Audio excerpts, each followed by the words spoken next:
কলকাতায় ফের বাস দুর্ঘটনা। ময়দানের কাছে এই দুর্ঘটনা ঘটেছে আজ। নিয়ন্ত্রণ হারিয়ে ডিভাইডারে ধাক্কা মারে বাসটি।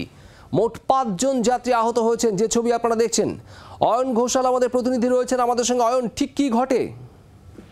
দুটো বাসই হাওড়ার দিক থেকে আসছিল। দুটো বাসেরই গন্তব্য যাদবপুর। একটি বেসরকারি বাস, একটি সরকারি বাস।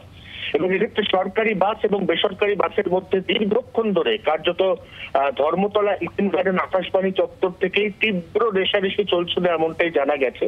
এবং সেই রেষারেষির জেরে মেয়ো রোড হয়ে যেই মুহূর্তে 5 স্ট্রিট ফ্লাইওভারের নিচ দিয়ে জওহরলাল নেহরু রোডে দুটো বাস আসে, তার মধ্যে যে সরকারি বাস E1 রুটের বাস, হাওড়া থেকে যাদবপুর এসবি বাস স্ট্যান্ড পর্যন্ত এই বাস যায়।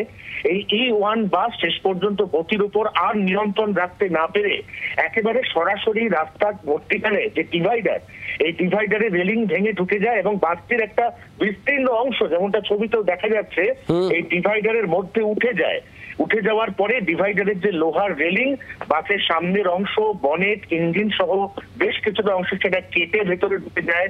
কার্যত পুলিশ কর্মীরা হিমশিম খাচ্ছেন এই মুহূর্তে। বাসে দেওয়া হচ্ছে, তার মানে রেষারেষি, আবারও সেই রেষারেষি, আর এই রেষারেষির জেরেই এই ঘটনা।